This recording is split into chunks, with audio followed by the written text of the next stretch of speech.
The Dark Shadows of Elmwood. Part 1. The Disappearance. Orlando, Florida, September 10, 2003. The sweltering heat of the city had a heaviness to it, as if the atmosphere itself was bracing for the events to come. Cheryl Bracken sat with the Orlando police officers, her hands trembling slightly as she clutched a photograph of her mother, Marilyn Kennan. Marilyn, a dedicated employee of over 20 years at the Delta Training Academy, had not shown up for work the previous day. For Cheryl and her siblings, Rick and Stacy, this was an alarming deviation from their mother's unblemished record of reliability. The siblings gathered at Marilyn's house, a quaint suburban home that now felt eerily empty. The disarray of the usually immaculate living room was unsettling. Social Security checks lay abandoned on the coffee table next to a half-drunk mug of coffee, and the air seemed thick with foreboding. Cheryl's intuition screamed that something was terribly wrong. The family harbored a chilling fear. Richard Conan, the violent patriarch who had vanished 15 years prior, had returned to finish what he had started. Richard had been a monstrous presence in their lives, a man whose abuse was a daily terror rather than an occasional cruelty. He had broken Marilyn's arm while she was pregnant, tried to drown her, and subjected his children to unspeakable tortures. His sudden disappearance in 1988 was never questioned by the family, who were relieved to be rid of him. But now, with Marilyn missing, the siblings' old fears resurfaced. Could Richard have come back? Part 2. The Past Resurfaces. Richard Conan had met Marilyn in Quincy, Massachusetts, when he was 21, and she was just 16. Despite the age difference and his rough demeanor, they married and had 3 children. The family moved frequently due to Richard's criminal activities, and the instability took a toll on the children. In 1979, they settled in Orlando. The children's childhoods were marred by Richard's relentless abuse. He was an alcoholic, and his violence was routine. Richard's sadistic games, like playing Russian roulette with the children and chaining Rick to a doghouse, left deep psychological scars. Marilyn, too, was complicit in a way. She gaslighted her children about their abuse, likely as a survival mechanism. As the children grew older, they fled. Rick left first, followed by Cheryl, and finally Stacy remained alone with Marilyn and Richard. The siblings only returned occasionally, maintaining minimal contact with their abusive father. In 1988, Richard disappeared.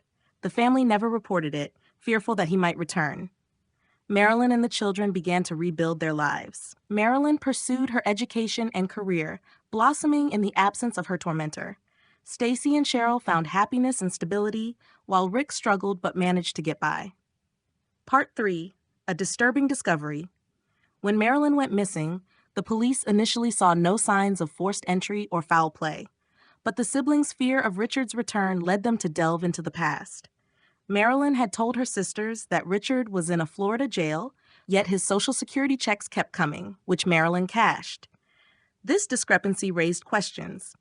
As investigators dug deeper, they discovered financial irregularities. Cheryl noticed that Marilyn's money was being transferred into Rick and Stacy's accounts. Moreover, Rick and Stacy's behavior after Marilyn's disappearance was suspicious. They quickly began clearing out Marilyn's belongings and holding garage sales. Police interrogated Rick and Stacy separately. In a calculated move, they left the siblings alone in a room, hoping for incriminating conversation. They overheard Rick expressing fear of ending up in the gas chamber, which suggested guilt. Tracking devices placed on Rick and Stacy's car led investigators to a storage unit where they attempted suicide. Letters found in the car, including one from Stacy admitting involvement in their mother's disappearance, added to the suspicion. Part 4. The shocking truth. Rick's confession was a bombshell.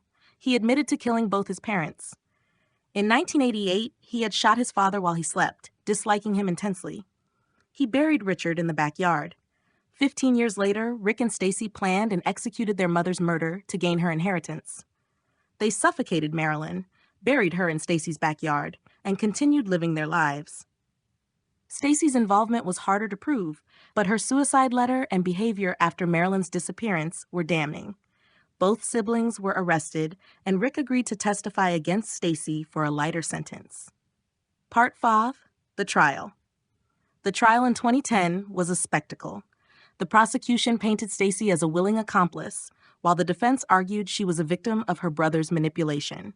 Rick's testimony was crucial. He detailed their planning and execution of Marilyn's murder. The jury was captivated by the dark family history, the years of abuse, and the twisted dynamics that led to murder. In the end, the evidence against Stacy, though circumstantial, was compelling. She was found guilty and sentenced alongside her brother. The Cannon family saga ended in tragedy, a twisted tale of abuse, survival, and ultimate betrayal. The once tight-knit family was torn apart by the very bonds that should have united them. The dark shadows of their past had finally caught up with them, leaving a trail of devastation in its wake.